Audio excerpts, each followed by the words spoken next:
Muito bem, qual foi o último texto que eu li com vocês? Mateus 23, né? Qual versículo que eu parei? 35, eu acho que foi na metade do 35, né?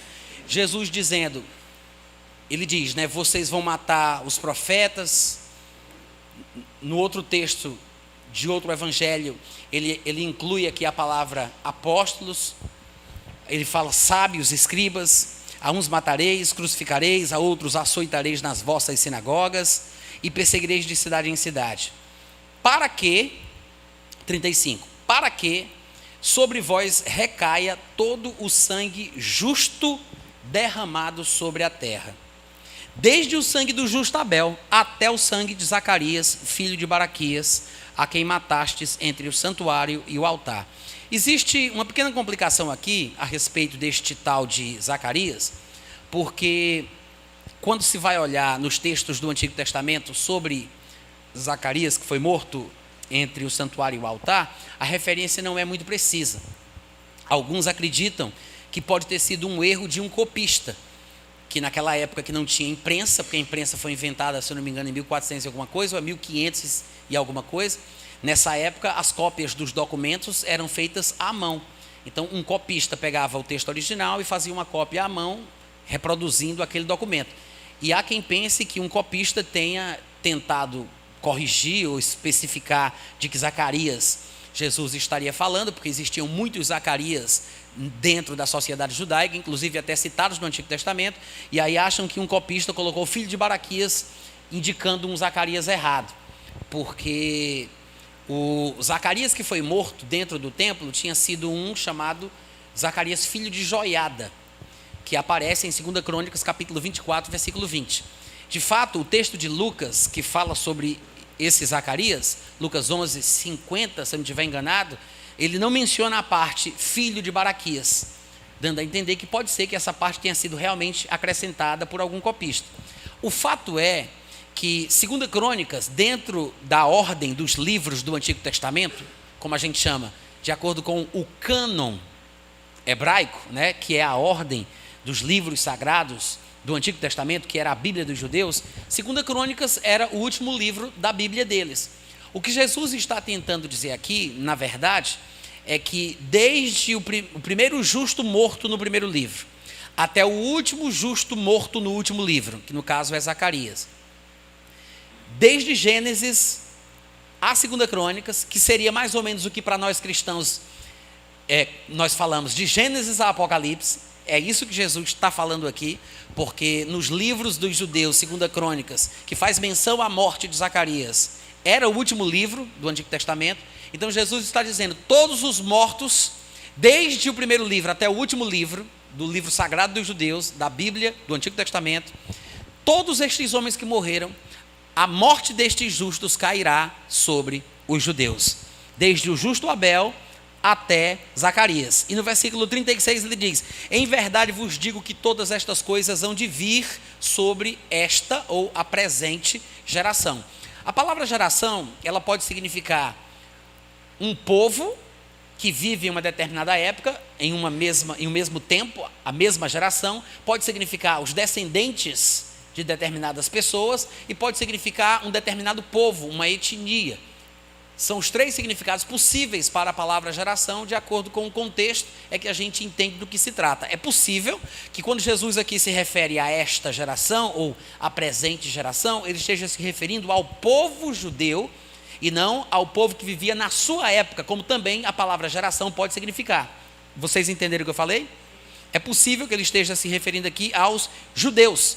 E no versículo 37, ele conclui, Jerusalém, Jerusalém, que matas os profetas e apedrejas os que te foram enviados. Quantas vezes quis eu reunir os teus filhos, como a galinha ajunta os seus pintinhos debaixo das asas, e vós não o quisestes. Eis que a vossa casa vos ficará deserta. Declaro-vos, pois, que desde agora já não mais me vereis, até que venhais a dizer, bendito o que vem em nome do Senhor. É importante prestar atenção nessa declaração de Jesus Cristo, quando ele diz, Jerusalém, não mais me vereis. Ele está falando com a nação de Israel, com o povo judeu, de uma forma geral. Não com indivíduos judeus que porventura se convertessem. Porque alguns dos seus discípulos eram judeus, mas tinham aceitado a mensagem dele. E para estes, ele falou de forma diferente. Por exemplo, em João 14,19, a estes judeus crentes, ele disse: ainda por um pouco e o mundo não me verá mais. Vós, porém, me vereis, porque eu vivo e vós também vivereis. Então, quando Jesus diz a Jerusalém como um todo, a nação de Israel, não mais me vereis, até que venhais a dizer, como nação, bendito é o que vem em nome do Senhor, ele está declarando que o momento em que a nação de Israel verá Jesus novamente, será quando, na tribulação, eles estiverem debaixo da perseguição do anticristo, sofrendo tudo aquilo que eles têm que sofrer, quando eles estiverem sendo maltratados e também as coisas estiverem apertadas e eles reconhecerem a besteira que fizeram, que realmente Jesus era o Messias prometido, e eles disserem: bendito és tu, Jesus, porque tu vens em nome do Senhor, aí Jesus Cristo virá do céu e matará o anticristo com o sopro da sua boca. Amém? A Bíblia prevê isso. Então Jesus Cristo aqui, ele praticamente como um profeta, ele confirmou a praga, a maldição, vamos colocar assim, sobre o povo judeu, dizendo: a sua casa ficará deserta, o sangue de todos os justos que forem mortos na face da terra, desde Abel, o que é um exagero, mas é interessante observar a forma de Jesus falar sobre isso, o que torna ainda mais grave a responsabilidade dos judeus e nos faz entender o porquê da tribulação ser especificamente para eles, primeiro para o judeu, ainda que também depois para o grego. E ele fala: cairá sobre a nação de Israel o sangue de todo justo na face da terra. E essa forma de Jesus falar: Jerusalém, cidade que mata os profetas. Jerusalém, Jerusalém, mata os profetas. Gente, é curioso que uma cidade receba esse tipo de slogan, né? Porque, por exemplo, se a gente fosse falar de Natal, Natal, a terra do sol, né? A cidade do sol. Paris, cidade das luzes. Rio de Janeiro, cidade maravilhosa. Jerusalém, a cidade que mata os profetas. Essa é a característica de Jerusalém, a cidade que mata os profetas. E em Lucas, capítulo 13, nós temos algumas outras coisas que foram ditas por Jesus sobre Jerusalém, o que acrescenta ainda mais ao que nós estamos defendendo aqui.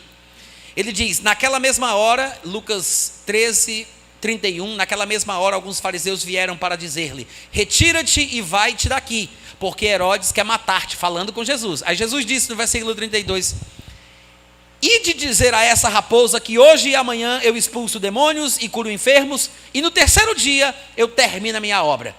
33, importa contudo caminhar hoje, amanhã e depois de amanhã, porque não se espera, olha o que Jesus diz, não se espera que um profeta vá morrer fora de Jerusalém, né? É forte ou não é? Mas é interessante a gente observar esses pequenos detalhes, porque chama a nossa atenção para coisas que a gente nunca viu.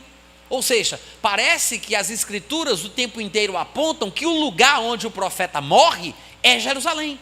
E isso acumula sobre Jerusalém o sangue, vai ser cobrado de Jerusalém. Porque não há profeta que tenha morrido, que tenha sido assassinado, se não morreu de morte morrida, se ele morreu de morte matada, pode ter certeza, foi morto em Jerusalém. Jesus disse: para não acontecer, eu preciso caminhar para chegar em Jerusalém, para não acontecer, porque não se espera que um profeta morra fora de Jerusalém. Aí ele diz: por quê? Porque Jerusalém, como a gente já tinha lido, é a cidade que mata os profetas. Mata os profetas, apedreja os que te foram enviados. Quantas vezes eu quis reunir os teus filhos como a galinha junta os do seu próprio ninho debaixo das asas, e vós não quisestes. Eis que a vossa casa ficará deserta, e em verdade vos digo que não mais me vereis, até que venhais a dizer: bendito que vem em nome do Senhor. Algumas pessoas podem supor que quando Jesus diz isso, eis que a vossa casa vos ficará deserta, falando de Jerusalém, algumas pessoas pensam que Jesus está falando sobre o cumprimento da destruição de Jerusalém e do templo, que vai acontecer poucos anos depois, no ano 70 depois de Cristo. Há quem interprete estes textos assim. Mas essa passagem de Lucas que a gente acabou de ler, na verdade, ela é praticamente a mesma coisa que aparece em Mateus, no capítulo 24, quando Jesus Cristo está falando sobre a tribulação. Você vê que lá no capítulo 24 de Mateus, versículo 13, ele diz: quando, pois, virdes o abominável da desolação, não é o abominável homem das neves, é o abominável da desolação, do qual falou o profeta Daniel. Quando virdes o abominável da desolação, que falou o profeta Daniel no lugar santo, quem lê, entenda, ele está falando sobre o anticristo, gente.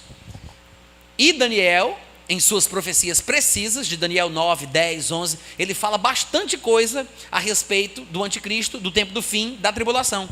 E ele diz: quando vocês virem o abominável da desolação no lugar santo, e o lugar santo pode ser interpretado como o templo, como Jerusalém, como a Judéia, como Israel. É bem provável que Jesus esteja falando especificamente do templo, porque está em harmonia com aquilo que Paulo diz, dizendo que o anticristo, ele entrará no santuário de Deus, se assentará no trono de Deus, dentro do santuário, como se fosse o próprio Deus. Paulo não está dizendo que o anticristo vai dizer que é Deus. Tem muita gente que pensa que foi isso que Paulo falou. E é possível que algumas versões que nós temos em português deem esta falsa impressão. Mas Paulo não está dizendo que o anticristo vai dizer que é Deus. Porque, afinal de contas, nós já sabemos pelo livro de Daniel que ele servirá um Deus estranho. Um Deus diferente do Deus que serviu os seus pais. Então, ele tem um Deus. Ele não vai dizer que é Deus. Ele serve a um Deus. De fato, lá em Daniel ele diz que com a força, com a ajuda de um Deus estranho, um Deus das fortalezas e das guerras, ele pelejará contra as grandes fortalezas, as grandes potências mundiais. Então ele serve a um Deus, ele não vai dizer que é Deus. O que Paulo está dizendo é que o comportamento dele de se assentar no trono do santuário é uma coisa que só o Messias, que é representante oficial de Deus, poderia fazer. Então, quando ele age dessa forma, Paulo, pelo seu ponto de vista, pela sua perspectiva, o entendimento que ele tem, ele diz: o que ele faz como se fosse o próprio Deus, porque isso não é para ele, mas ele vai agir como se fosse o próprio Deus. Ele não vai dizer que é Deus. Quantos entenderam? Ele vai, na verdade, falar blasfêmias contra Deus. Como é que ele poderia dizer que é Deus e falar blasfêmias contra ele mesmo, se ele pensa que ele é Deus? Não teria sentido, né? Então, continuando aqui o texto, veja que Jesus diz: quando, pois, virdes o abominável da desolação no lugar santo, do qual falou o profeta Daniel, então os que estiverem na Judéia, porque ele está se referindo ao anticristo na terra maravilhosa, que é a terra santa, que é a terra de Israel. É por isso que ele diz: quem estiver lá, fuja de lá. Mostrando que o anticristo estará especificamente no templo, especificamente em Jerusalém, especificamente na Judéia. Quem estiver lá, fuja para os montes. Quem estiver sobre o eirado, construção ou edificação característica daquela região, não desça para tirar de casa alguma coisa. E quem estiver no campo, não volte atrás para buscar a sua capa. Ai das que estiverem grávidas e das que amamentarem naquele dia, porque para fugir e correr de uma perseguição é difícil numa situação como essa. E no versículo 20 ele diz: e orem, porque ele está se referindo a um acontecimento específico para o povo judeu. Ele diz: e orem, para que a vossa fuga não se dê no inverno, porque, se eu não me engano, na parte, não sei se é no norte ou no sul de Israel, que quando é no inverno neva. Ele diz para que não se dê no inverno por causa da neve, nem no sábado, porque os judeus religiosos como eram, não podiam percorrer uma distância maior do que o limite pré-estabelecido para o dia de sábado. Então ele diz: então ore, para que não seja nem numa situação que tenha muita neve, e nem seja no sábado, para vocês não poderem correr como deveriam, né? Porque nesse tempo haverá grande tribulação, como desde o princípio do mundo até agora não tem havido e nem jamais haverá. É nesse contexto que aparece o que nós lemos lá de Lucas 13. São passagens paralelas, na verdade. Em Lucas 21, 22 e 23, está escrito assim: porque estes dias, que são os dias da tribulação, são de vingança, para se cumprir tudo o que está escrito. Ai das que estiverem grávidas e das que amamentarem naqueles dias, porque haverá grande aflição na terra e ira contra este povo. Veja o que ele está dizendo. Estes dias, que são os dias da tribulação, são dias de vingança. E essa vingança aqui é a vingança de Deus, tá? Para se cumprir tudo que está escrito, que se falava nos textos proféticos sobre o dia do Senhor, que é um dia de trevas, um dia de angústia, um dia de juízo, um dia de punição, um dia de castigo. Ai das que estiverem grávidas e das que amamentarem naqueles dias, porque haverá grande aflição na terra e ira, aqui no caso é ira humana, contra este povo. E na verdade Deus, em muitas ocasiões ao longo da história de Israel, levantou homens para punir o seu povo. O povo de Deus se rebelava, ficava obstinado do pecado, e ele levantava um homem do mundo secular, carrasco, perverso, para punir o seu povo. Assim ele fez usando os assírios contra o reino do norte de Israel, assim ele fez usando os babilônicos, os babilônios para punir o povo do sul, o reino do sul de Israel, e assim Deus costumava fazer ao longo da história, punindo o seu povo que entrava em rebeldia. Da mesma forma, o anticristo se levantará, enviado por Deus para punir o seu povo. É óbvio que durante essa perseguição e durante essa aflição, os israelitas, talvez não todos, mas boa parte dele, se arrependerá, se converterá e confessará Jesus como seu Senhor. Agora, tendo dito isso, lendo todos os textos que nós lemos aqui, eu espero, não são os únicos do Novo Testamento que apontam para isso, mas eu espero que tenha ficado claro que a tribulação daquele dia, que é o período em que a ira de Deus há de ser derramada, onde Deus punirá e castigará o mundo da insistência nos seus pecados, porque a ira de Deus se revela do céu contra homens que detêm a verdade pela injustiça, e os judeus são os primeiros da fila nesse castigo que há de ser derramado. Aí fica mais fácil de entender outras passagens que durante tanto tempo ninguém explicou direito para a gente. De vez em quando alguém menciona a prostituta de Apocalipse. E há quem diga, a prostituta de Apocalipse, aquela meretriz lá, é a Igreja Católica Apostólica Romana, é o Vaticano. Quem aqui já ouviu isso? A prostituta é o Vaticano. Gente, não tem nem sentido isso. Abre comigo lá em Apocalipse capítulo 17. Vamos dar uma olhadinha para ver o que é que diz. No versículo 1 de Apocalipse 17, está escrito assim, posso ler? Veio um dos 7 anjos que tem as 7 taças e falou comigo dizendo, vem, mostrar-te-ei o julgamento da grande meretriz que se acha sentada sobre muitas águas. E alguém, obviamente, pode se perguntar, o que são as muitas águas? Olha aqui para mim, presta atenção, olha a covardia, vamos ler todo mundo junto. Se as muitas águas em questão, pelo contexto, se referirem claramente a águas de verdade, então não tem por que interpretar. Mas quando ele fala dessa forma, que há uma prostituta sentada em cima de muitas águas, você já vê que é uma linguagem figurativa. Então, em algum lugar, se não no mesmo livro, talvez ao longo da Bíblia, a gente vai encontrar uma explicação para o que sejam aquelas águas mencionadas de forma figurativa. No caso aqui, no próprio capítulo 17 de Apocalipse, no versículo 15, ele mesmo vai explicar o que são as águas que ele mencionou. Ele diz, falou-me ainda, as águas que viste, onde a meretriz está assentada, são povos, multidões, nações e línguas. Tá, então ele já explicou o que são as águas sobre as quais a prostituta senta. É o povo do mundo, né? Povos, multidões, nações, línguas, idiomas, mas quem é a prostituta? Antes da gente entrar nos pormenores do que a Bíblia diz sobre quem é a prostituta, eu quero que você, claro que todo mundo sabe que a prostituta aqui está sendo mencionada como uma figura de linguagem, ela é uma referência figurativa, mas lá no finalzinho do capítulo 17, que eu acho que é o versículo 18, vamos dar uma olhadinha aí, Apocalipse 17, 18, isso mesmo. Veja que ele diz, a mulher que viste é a grande cidade que domina sobre os reis da terra. Primeiro ele disse que a prostituta, que é essa mulher que ele está mencionando aqui, estava sentada sobre multidões, nações, povos, línguas.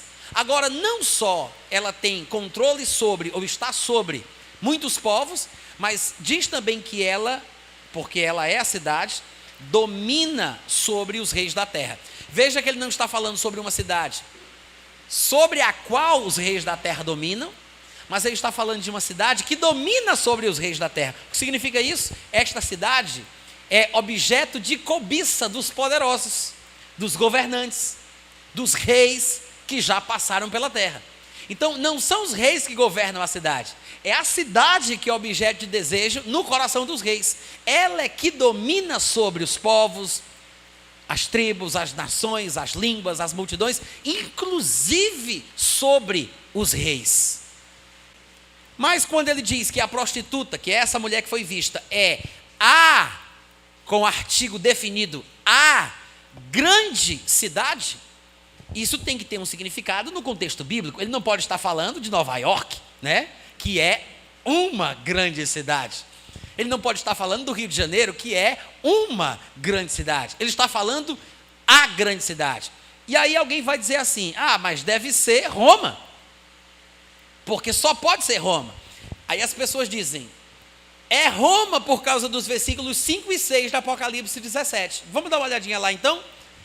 Um pouco mais para frente, depois do versículo 1 que a gente leu aqui, quando chega no versículo 5, ele diz que na fronte desta prostituta, desta mulher, achava-se escrito um nome, que é uma coisa assim meio enigmática, que ele chama de mistério: Babilônia, a grande, a mãe das meretrizes e das abominações da terra. Então vi a mulher embriagada com o sangue dos santos e com o sangue das testemunhas de Jesus, e quando a vi, admirei-me com grande espanto. Aí o povo diz: está vendo como é a igreja católica, perseguidora dos crentes, que matou os cristãos, que jogou no Coliseu, que fez isso, o sangue dos santos. Espera aí, gente, acabamos de ler que o sangue dos santos vai recair sobre uma determinada cidade. Que cidade é essa? New York? Roma?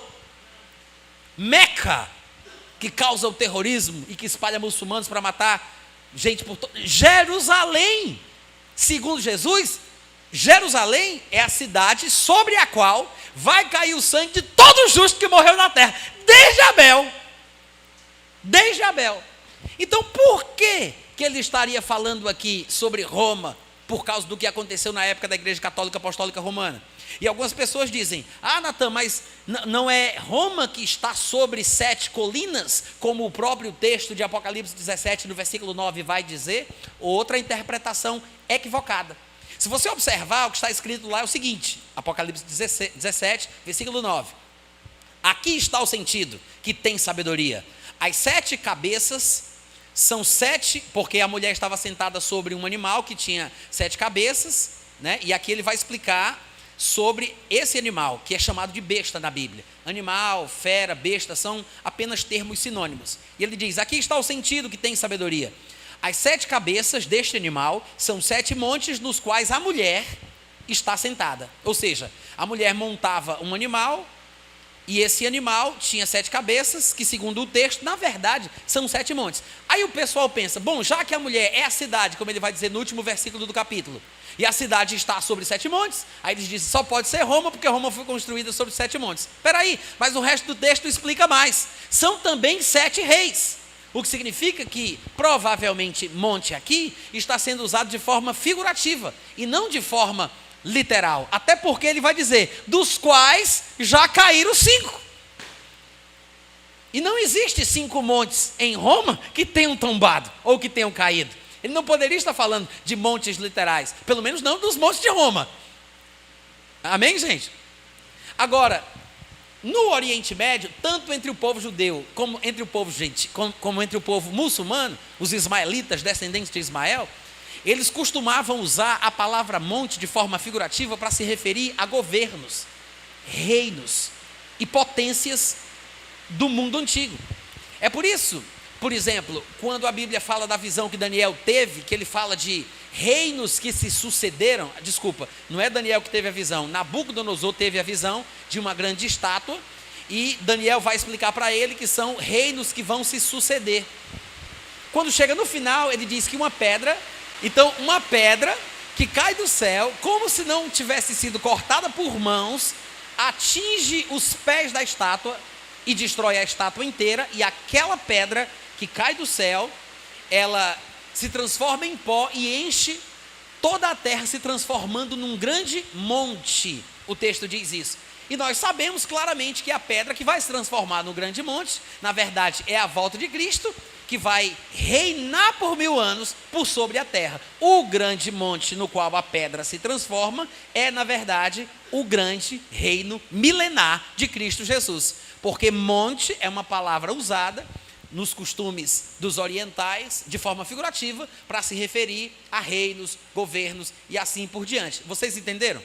Então, quando ele fala aqui sobre 7 montes, ele está falando sobre 7 reinos, 7 impérios. É por isso que ele diz, são 7 montes e também são 7 reis. Porque não existe reino sem rei, nem rei sem reino. É por isso que são 7 montes e são também 7 reis. Quantos estão entendendo? E ele continua, ele diz, são também 7 reis, versículo 10, dos quais já caíram 5, um existe e o outro ainda não chegou, e quando chegar tem de durar pouco. Alguns estudiosos acreditam que ele está fazendo uma referência a reinos que cobiçaram Jerusalém, desejaram Jerusalém. Lembra que Jerusalém é a grande cidade que domina sobre os reis da terra? Então eles diriam que estes 7 impérios ou reinos seriam o Império Egípcio, o Assírio, o Babilônico, o Medo-Pérsia, o Grego e o Romano. E do Romano para frente viriam mais 2. Então estes seriam quantos ele menciona aqui? 6, né? 7 montes seriam egípcio, assírio, babilônico, Medo-Pérsia, grego, que seriam os 5 que teriam caído. Um existe, que é o 6º, que vai ser o romano, e outro que ainda não chegou, que vem mais para frente. Então, a mulher, a prostituta, provavelmente, irmãos, deve ser Jerusalém.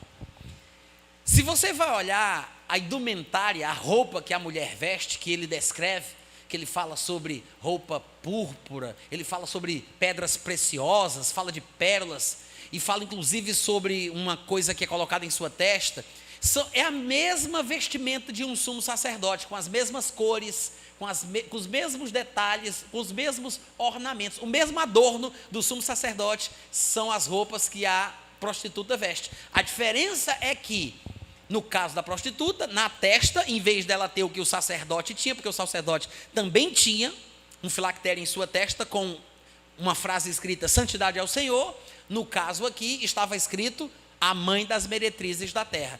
Sempre que Jerusalém estava em comunhão com Deus, era a noiva dele. Mas quando ela estava fora da comunhão, ela era a adúltera, a prostituta, a pérfida Israel, a meretriz. Todos os textos proféticos do Antigo Testamento, quando eles se referem a Israel, a Jerusalém, fora da comunhão com Deus, ela é chamada de prostituta, o tempo inteiro. Irmãos, não seria diferente aqui. É por isso, quando chega no capítulo 18, versículo 4, ele diz, ouvi outra voz do céu dizendo, falando ainda sobre a tal da grande cidade, que é chamada por ele de meretriz. Ele diz, ouvi a voz do céu dizendo, retirai-vos dela, dessa cidade, povo meu, porque tem um povo de Deus em Israel, em Jerusalém. Ele diz, povo meu, saia dela, para vocês não serem cúmplices em seus pecados e para não participarem dos seus flagelos. Para ficar mais claro, no versículo 20 e 21 do capítulo 18, ele diz mais, exultai sobre ela, os céus, e vós, santos, apóstolos e profetas, porque Deus contra ela julgou a vossa causa. Por que a causa dos apóstolos, dos profetas e dos santos de forma geral? Porque o sangue de todo justo, desde Abel, cai sobre a cabeça de Jerusalém. E aqui ele diz, ele julgou contra ela a vossa causa, que haviam sido mortos lá. Então um anjo forte levantou uma pedra como grande pedra de moinho, jogou essa pedra para dentro do mar e disse, assim com ímpeto será arrojada Babilônia, a grande cidade, e nunca jamais será achada. Veja que aqui ele está chamando a grande cidade de Babilônia, e alguns até interpretam que seja a Babilônia literal, outros acham que seja Roma, há quem diga inclusive que pode ser Meca, mas eu penso que é Jerusalém. E alguém vai me dizer, por que ele chamaria Jerusalém de Babilônia? Por causa do seu estado espiritual, no momento em que o juízo de Deus vier sobre ela. Ou seja, ela se encontra numa situação tal, espiritualmente falando, que ela pode ser comparada, não só com a Babilônia, ela pode ser comparada com Sodoma, com Gomorra, e ela é, de fato. Se você for olhar em Apocalipse, capítulo 11, no versículo 8, no versículo 7 e 8, para ser mais preciso, ele diz: quando as duas testemunhas tiverem então concluído o testemunho que devem dar, a besta que surge do abismo pelejará contra elas, as vencerá e matará. E no versículo 8 fala que o seu cadáver, destes dois homens, estas duas testemunhas, o seu cadáver ficará estirado na praça da grande cidade. Opa! A gente está no capítulo 11 e ele está falando da, não de uma, mas da grande cidade. E lá no 17 ele vai falar que a grande cidade é a tal da prostituta, que na faixa, na testa, ela tem Babilônia. E aqui ele diz: ficará os seus corpos, o seu cadáver estirado na praça da grande cidade, que espiritualmente se chama Sodoma e Egito. Mas é o mesmo lugar onde o seu Senhor foi crucificado. Aonde foi que Jesus foi crucificado? Hein, gente? Só os vivos, sem tumulto. Jerusalém. Jesus foi crucificado em Jerusalém. Então ele diz aqui: o cadáver dos dois profetas, no período da primeira metade da tribulação, ficará estirado na praça da grande cidade, que espiritualmente é igual ao Egito e Sodoma. Se pode ser comparado com o Egito e com Sodoma, pode ser comparado com Babilônia também. Espiritualmente falando, é Babilônia, é Egito, é Sodoma e qualquer cidade grande que tenha sido feroz contra o povo de Deus. Porque é exatamente isso o que Jerusalém é, ou se tornou: uma grande prostituta, razão pela qual os males se espalham na terra, porque Jerusalém deveria ser o foco para a salvação do mundo, mas os judeus estão impedindo a pregação do evangelho. Como Paulo diz, são inimigos de todos os homens. Ela é a mãe, a fonte de toda a prostituição espiritual na terra, porque vai cair na responsabilidade de Jerusalém a não evangelização do mundo. Os irmãos entendem isso? Sim ou não, gente? E no versículo 24, agora de Apocalipse capítulo 18, mais uma vez, ele diz que nessa cidade se achou o sangue de profetas, de santos e de todos os que foram mortos sobre a terra. Não lembra muito bem aquilo que Jesus disse lá em Lucas 11, 49? Ele disse: por isso também, disse a sabedoria de Deus, enviar-lhes-ei profetas e apóstolos, e alguns deles matarão e a outros perseguirão, para que desta geração se peçam contas do sangue dos profetas, derramado desde a fundação do mundo. Ou seja, o sangue dos apóstolos, dos profetas, dos santos, se acham na grande cidade, que é a prostituta, que só pode ser Jerusalém, porque os profetas terão seus cadáveres estirados na praça da grande cidade, que é onde o seu Senhor foi crucificado, que espiritualmente pode ser chamada de Sodoma, de Egito, de Gomorra, de Babilônia. Amém, gente? Nós temos textos do Antigo Testamento. Eu sei que isso é muito forte, mas está escrito. E se a gente não ler e não falar, a gente nunca vai entender, né?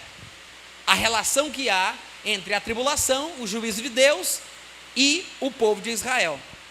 Há textos do Antigo Testamento que falam claramente, que chamam Jerusalém, especificamente Jerusalém, de prostituta. Alguns deles seriam, por exemplo, Jeremias, capítulo 3, versículos 6, 7, 8 e 9.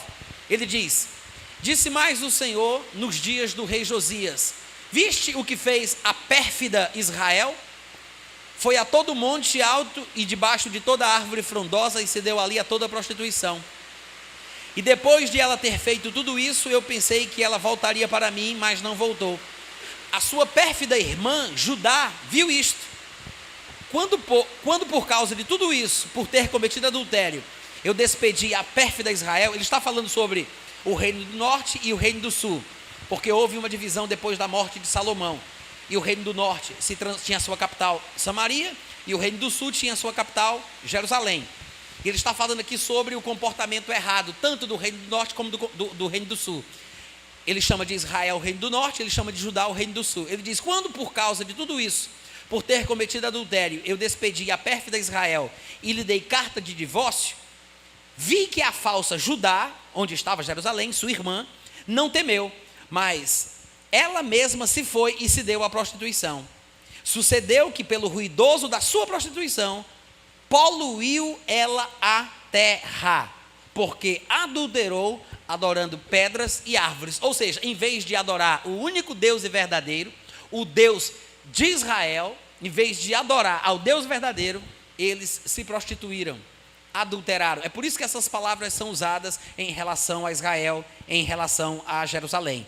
Em Ezequiel 16:2, ele diz: filho do homem, faze conhecer a Jerusalém as suas abominações. Mais para frente, no versículo 14, ele diz: correu a tua fama entre as nações, falando de Jerusalém, por causa da tua formosura, pois era perfeita, por causa da minha glória que eu pusera em ti, diz o Senhor Deus. Mas confiaste a tua formosura e te entregaste à lascívia, graças à tua fama, e te ofereceste a todo o que passava, para seres dele. Veja que ele está falando sobre um comportamento de uma meretriz, falando de Jerusalém, no sentido espiritual.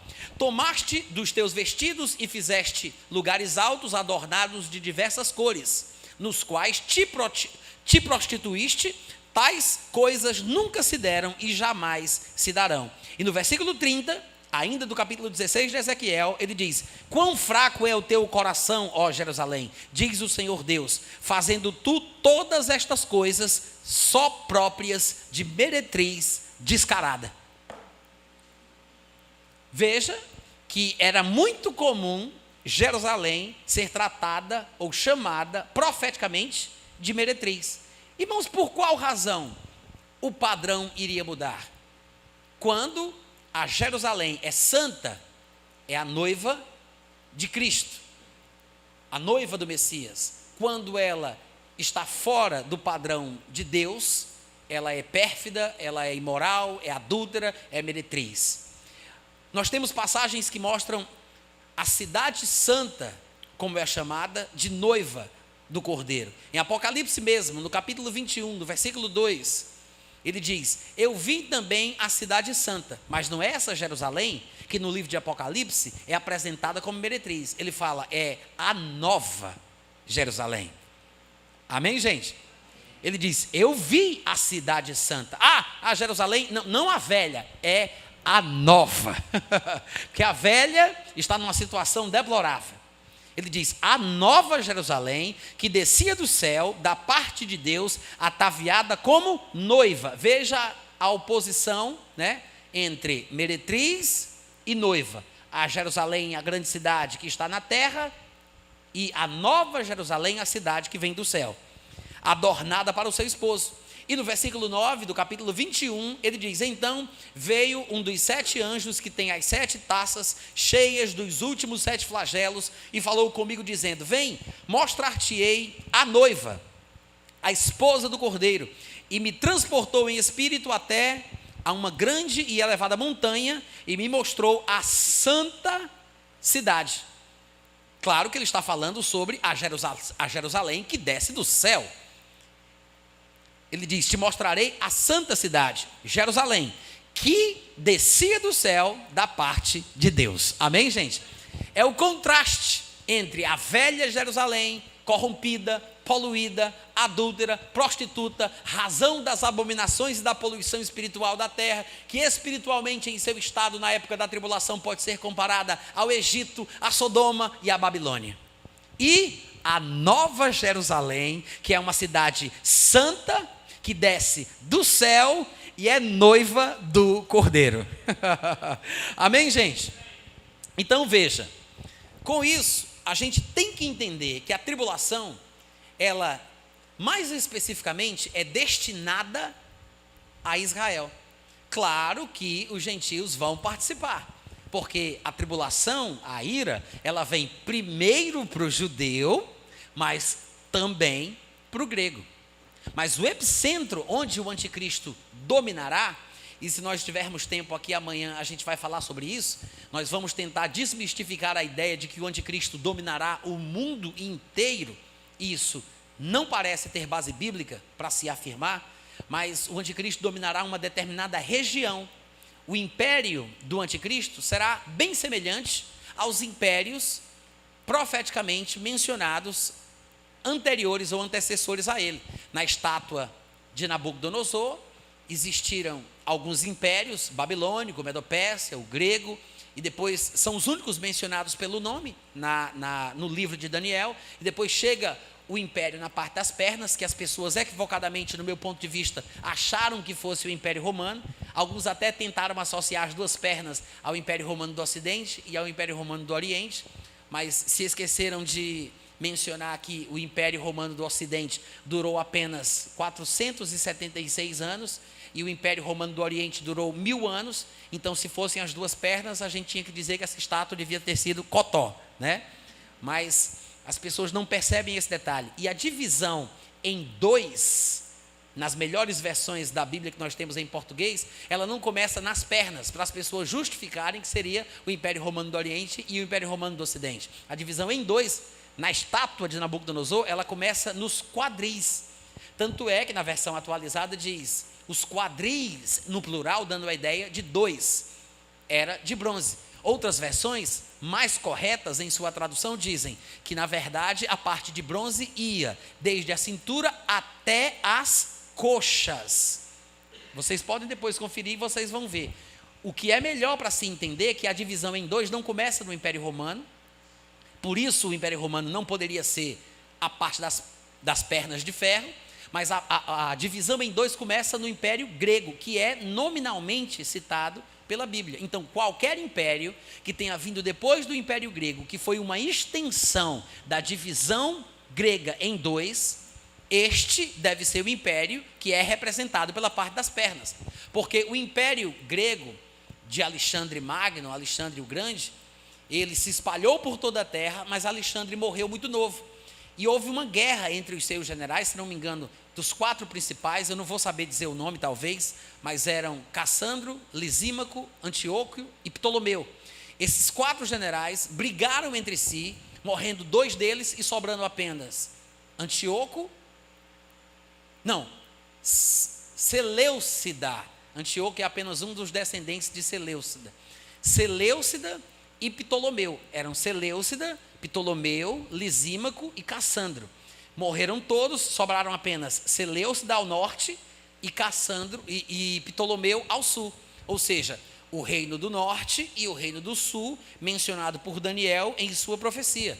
Ao norte ficou o reino estabelecido na Síria e na Turquia, inclusive a cidade da Síria, cuja capital já foi Antioquia, era em homenagem a Antíoco, um dos descendentes da dinastia Seleucida, e na parte do sul, em Alexandria, no Egito, estavam os Ptolomeus, que lutavam constantemente com o reino do norte. A divisão em dois, ela começa na parte de bronze da estátua, que se refere ao Império Grego, que se dividiu em 4 generais, depois em 2 se ficou o reino do norte e o reino do sul. A extensão das pernas de ferro não poderia ser o Império Romano, porque o Império Romano não foi dividido em norte e sul, e nem sequer se basearam no mesmo lugar onde estava a parte norte do Império Grego, e não se basearam na parte sul onde estava o Império Grego. O Império Romano se dividiu em ocidental e oriental. A capital do Oriente era Constantinopla, que hoje é chamada de Istambul, e a capital ocidental era Roma. Então o reino romano, o Império Romano, ele não se adequa aos pré-requisitos da profecia. Até porque lá em Daniel ele fala que esse império, que representaria a parte de ferro das pernas, seria diferente de todos os outros. E o Império Romano não foi diferente de todos os outros. Ele diz que seria diferente de todos os outros porque ele esmiuçaria, quebraria ao pó, ele reduziria ao pó todos os outros impérios anteriores. E o Império Romano jamais fez isso. Ele sequer conquistou as terras dos impérios anteriores, ele nunca conquistou a capital do Império Medo-Persa, que foi o império anterior, ele nunca conquistou a capital do Império Babilônico, ele passou apenas 4 meses lá, mas depois o imperador da época ficou doente e voltou para a capital e abandonou o projeto de conquistar a Babilônia. E o Império Romano, ele parou na divisória da linha do Rio Jordão, inclusive na época que o Senhor Jesus estava na terra. O Império Romano, ele para ali, ele não conquistou todos os reinos anteriores. Além disso, ele não esmiuçou também, não despedaçou também, no sentido cultural. O Império Romano não era de destruir as culturas dos impérios anteriores. Pelo contrário, eles aglomeravam e assimilavam as culturas, línguas e religiões dos povos conquistados. A gente sabe disso, porque os judeus estavam com o seu templo de pé na época do Império Romano. E eles praticavam as coisas judaicas normalmente. Jesus foi levado para ser circuncidado ao 8º dia, de acordo com o costume judeu. E a língua falada era a língua do Império Grego, que era o império anterior ao Império Romano. Tanto é que o Novo Testamento foi escrito em grego, porque a língua grega prevalecia. A língua do Império Romano era para ser o latim, e não o grego. Mas por que era o grego? Porque eles não estavam despedaçando, esmiuçando, como a profecia relatava. As religiões, a mesma coisa também. Até mesmo o panteão romano de deuses era, na verdade, o panteão de deuses gregos, com outros nomes diferentes. Mais ou menos como os negros fizeram quando vieram da África para o Brasil, que eles associaram os nomes das entidades com os nomes dos santos da Igreja Católica.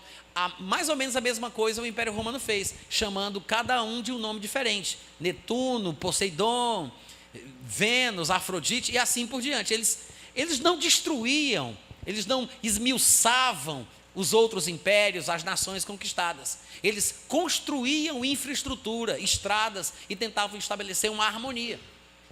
Não foi o Império Romano, por várias questões, a parte das pernas de ferro. É muito mais provável que tenha sido o Império Islâmico. O Império Islâmico, sim, diferente de todos os outros, ele destrói, ele consome, e o Império Islâmico conseguiu conquistar todas as regiões de todos os impérios anteriores daquela estátua. O Medo-Pérsia, a Pérsia hoje em dia, inclusive, é o Irã, onde está a linha islâmica xiita, a Babilônia, o Iraque, também dominada pelo islamismo, a Síria, a Turquia toda islamizada, onde estavam as igrejas da Ásia Menor. Tudo o que o Império Islâmico tocou, ele destruiu, acabou, mudou a língua, mudou a cultura, mudou a religião. É provavelmente o único império que se adequa à descrição das profecias de Daniel. Amém, gente? Agora, nós estávamos falando, eu nem sei por que eu entrei nisso, eu não tinha pretensão de fazer isso de jeito nenhum. Mas eu estava... foi mesmo, porque eu disse para vocês que na próxima aula, que é amanhã, eu queria falar que o reino do anticristo, o império do anticristo, ele não vai ser mundial, ele não vai dominar o mundo todo. E foi por causa disso que eu peguei esse caminho de coelho, que o império do anticristo, ele seria semelhante aos impérios anteriores, ou seja, assim como o império babilônico, medo-persa e grego tinham dominado vasta extensão de terra, mas não tinham dominado o planeta Terra todo, né? Se é que a Terra é um planeta, mas assim como, da mesma forma, o império do anticristo dominaria uma grande porção de terra, uma vasta região, mas à semelhança dos impérios antecessores, não seria o mundo inteiro. Mas uma coisa a gente sabe: Jerusalém estará no centro, no olho do furacão. Amém, gente? Que é por isso que nós vimos esses textos, porque a tribulação acontecerá na época em que o anticristo estiver na terra. É simultâneo. A tribulação, o anticristo, o juízo de Deus, é um período só. E Israel estará sendo perseguida, muitos judeus estarão sendo mortos, mas a tribulação é caracterizada pelo sofrimento que virá nesse tempo contra Israel, especificamente, mais especificamente, contra o povo judeu.